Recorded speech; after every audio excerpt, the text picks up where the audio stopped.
Good morning बच्चों, कैसे हैं? अच्छे हैं? तो बच्चों, आपने पाठ 10 तक पुनरावृत्ति कर ली, अपने पाठों की सारे अभ्यास कार्य फिर से पढ़ लिए। आपका लास्ट लेसन बचा है जो कि हाफ ईयरली पोर्शन का है। इसके बाद तो और बहुत सारे लेसन हैं, तो हाफ ईयरली का ये लास्ट लेसन है, पाठ 11। ठीक, रक्षा में हत्या। ये एक छोटी सी कहानी है जिसमें दो छोटे बच्चे अपनी अज्ञानता के कारण चाहते थे उस चिड़िया और चिड़िया के अंडों की रक्षा करना, लेकिन उनसे उनकी हत्या हो जाती है। तो इसीलिए इस पाठ का नाम रक्षा में हत्या, कि वो करना तो रक्षा चाहते थे, बचाना चाहते थे, उनकी सुरक्षा करना चाहते थे, लेकिन जो है उनके हाथों कुछ ऐसी घटना घटी कि वो जो है हत्या के पात्र बन गए। तो बच्चों, आपने कहानी पढ़ी है, नहीं पढ़ी है तो इसे बार बार पढ़िए लेसन को और अच्छे से समझिए। इसमें दो छोटे बच्चे रहते हैं जो उनके घर के छत पे चिड़िया का घोंसला रहता है जिसमें चिड़िया अंडा दी होती है। वो रोज़ देखते हैं, लेकिन वो दोनों भाई बहन अपने आपस में बातें करते हैं, लेकिन वो कभी बड़े लोगों से अगर शेयर करते, अपनी बातें कहते, तो बड़े लोगों को अनुभव होता है, तो वो उन्हें कुछ सही सलाह देते। लेकिन वो दोनों ही बच्चे छोटे थे जिनके पास कोई अनुभव नहीं था उस विषय के बारे में, तो वो अपने मन से ही अपने उम्र के हिसाब से सोचते विचारते और अपने कार्य को आगे बढ़ाने की कोशिश करते हैं। जिसके कारण क्या होता है कि वो लोग सोचते हैं कि वहाँ पे हम उसको धूप ना लगे इसके लिए छाया कर दें और वहाँ का घोंसला अच्छा कर दें, यहाँ खाने पीने का पानी और खाने पीने का सामान रख दें। ऐसी चीज़ें वो करते हैं जिसके कारण वो अंडों को अपने हाथों से छू लेते हैं। तो क्या होता है, जब अंडे छू लेते हैं तो वो चिड़िया, जब कबूतर कबूतरी के अंडे रहते हैं, कबूतरी देखती है कि छू गए हैं अंडे, तो फिर उनको पालने की कोशिश नहीं करती, मतलब सेती नहीं है। सेने का मतलब पालती नहीं है। ठीक है, तो क्या होता है, वो अंडों को नीचे गिरा देती है, अंडे फूट जाते हैं, और जब वो बच्चे देखते हैं कि अंडे फूट गए तो बहुत दुखी होते हैं। फिर उनकी माँ आती है, माँ को वो लोग सारी बातें बताते हैं, तो माँ उन्हें समझाती है कि आपने क्यों छुआ था, आपको नहीं छूना चाहिए था, छूने की वजह से चिड़िया ने अंडे नीचे, या कबूतरी ने अपने अंडे नीचे गिरा दिए।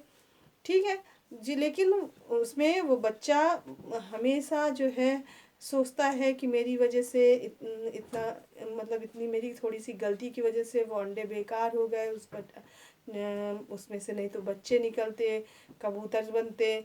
ऐसा वो उसके मन में अबोध सा, मतलब दुख रहता है कि मेरी वजह से उन अंडों की जान चली गई या उन बच्चों की जान चली गई। अगर मैं थोड़ी समझदारी दिखाता तो ऐसा ना होता और वो बच जाते। इस तरह की एक छोटी सी कहानी है। तो बच्चों, इससे संबंधित कुछ शब्दार्थ हैं, अभ्यास कार्य है, लेखक का जीवन परिचय है, सारी चीज़ें पुस्तक में है।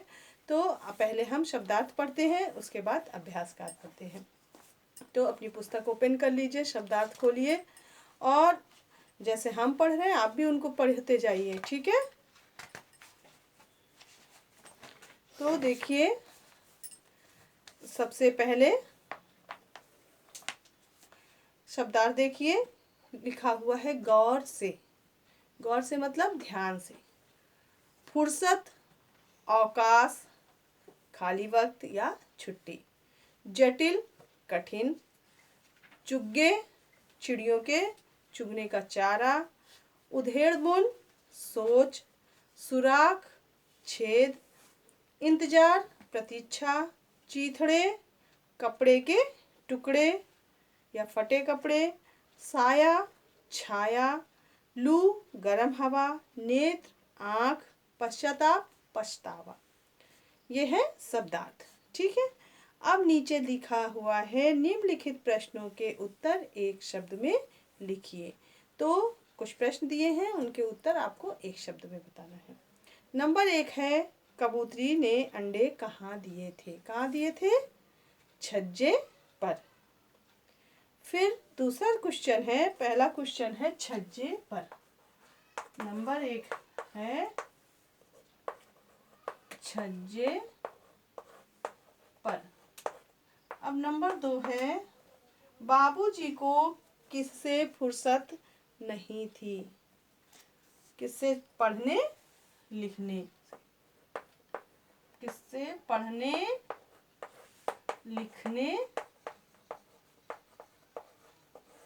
लिखने से। अब 3 नंबर देखिए, क्वेश्चन है श्यामा चावल कहाँ से निकाल लाई? कहाँ से निकाल लाई थी? मटके से, मटके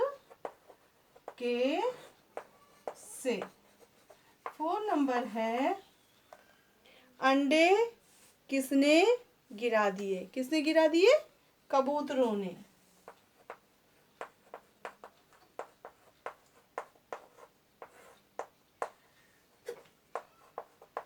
कबूतरों ने।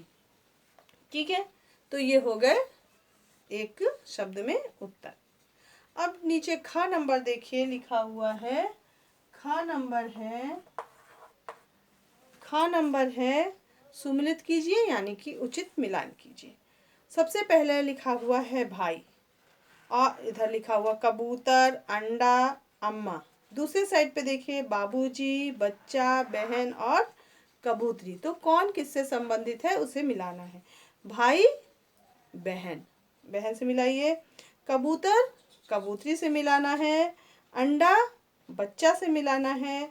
अम्मा बाबूजी से मिलाना है। ठीक है, अब देखिए ग नंबर में है निम्नलिखित प्रश्नों के उत्तर एक वाक्य में लिखिए। अब आपको विस्तार पूर्वक अपने उत्तर को देना है, एक शब्द में नहीं देना है, आपको विस्तार से बताना है कि इसका उत्तर क्या होगा। नंबर 1 में क्वेश्चन हम पढ़ते हैं, इनके आंसर आप अपनी कॉपी से पढ़िए।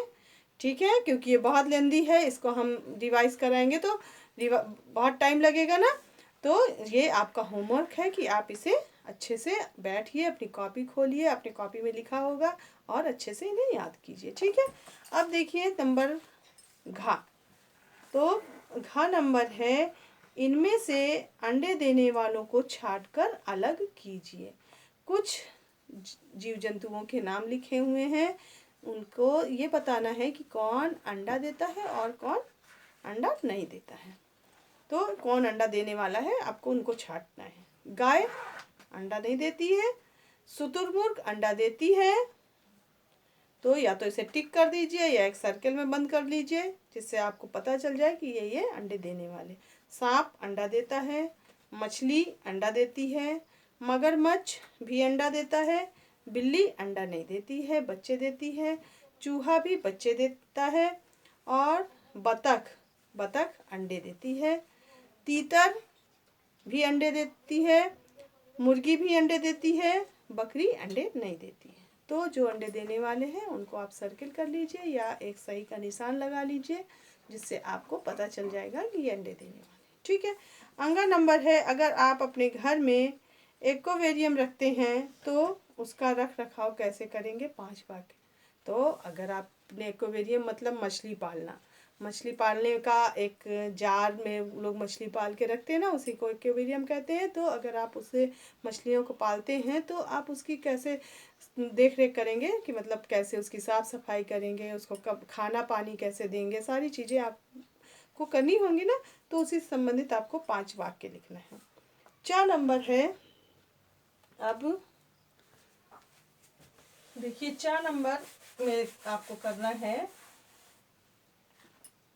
शब्दों को जोड़कर लिखिए। 4 नंबर आपका है शब्दों को जोड़कर लिखिए। पहला है नंबर 1 है शब्दों को जोड़ेंगे तो बनेगा प्रश्नोत्तर। और नंबर 2 बनेगा पश्चाताप।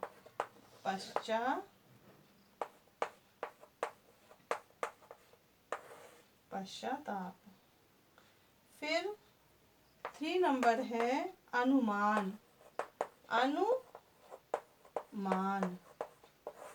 नंबर 4 है प्रातःकाल बराबर होगा प्रातःकाल।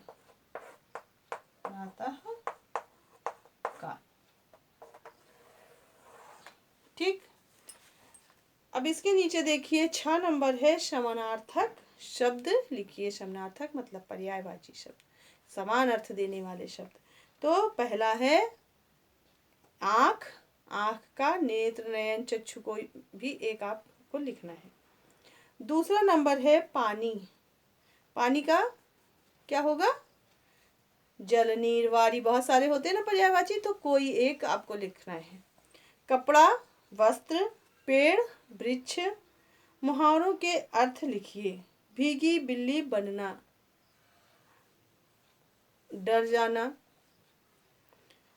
नंबर 2 है चेहरे का रंग उड़ना, होश उड़ जाना। तीसरा है चटनी बना देना, यानी कि बहुत मारना, मार मार के पीटना, पीट पीट के मार मार के बिल्कुल कहते चटनी बना देंगे ना, तो उसी को मुहावरा है चटनी बना देना, यानी कि बहुत अधिक पीटना या बहुत मारना। आँख बचाना, बचकर निकलना या छिपकर निकलना। ठीक है, तो ये हो गया मुहावरों के अर्थ। और नीचे दिया है मुंशी प्रेमचंद द्वारा लिखी ये रचना है, इसलिए इनका जीवन परिचय यहाँ पे दिया हुआ है। तो देखिए नीचे जीवन परिचय इनका संक्षिप्त में है, तो हम एक बार पढ़ते हैं इनका जीवन परिचय। बाकी मुंशी प्रेमचंद के बारे में और भी चीज़ें आप जान सकते हैं कहीं और से, गूगल से या अन्य और पुस्तकों से। तो ये क्योंकि बहुत ही पॉपुलर लेखक हैं, बहुत ही अच्छे, बहुत बड़े उपन्यासकार थे, कहानीकार थे, इनकी रचनाएं बहुत ही ज़्यादा प्रसिद्ध हैं। तो इनके बारे में और भी पढ़ सकते हैं आप। प्रेमचंद्र का जन्म सन 1880 ईस्वी में लमही वाराणसी में हुआ था। इनके प्रसिद्ध उपन्यास हैं निर्मला, सेवा सदन, रंगभूमि, कर्मभूमि, गबन, गोदान आदि। इनका निधन 1936 ईस्वी में हुआ था। ठीक है, तो बच्चों ये जिस समय हमारा भारत आज़ाद नहीं था उस समय की घटना है ना, तो उस समय इन्होंने ये सब रचनाएं लिखी। और ये बहुत ही अच्छे लेखक, पहले ये उर्दू में रचनाएं लिखते थे, अपना नाम भी एक मुस्लिम नाम से उसके नीचे लिखते थे, अपना नाम भी कोई जानता नहीं था कि ये रचनाएं कौन लिख रहा है। बाद में जब इन पता चला तब ये अपने जो है असली नाम से रचनाएं लिखने लगे। आप जो है इनके बारे में जानने के लिए गूगल में भी और सर्च करके पढ़ सकते हैं। ठीक है, तो बच्चों आज के लिए हमारा ये अभ्यास पुनरावृत्ति हो गई। तो आप भी प्रश्नों के उत्तर और जीवन परिचय आपको याद करना है, ये आपका होमवर्क है। तो ठीक है बच्चों, आज के लिए इतना ही। नेक्स्ट डे हम कुछ और करते हैं, तब तक के लिए थैंक यू बच्चों।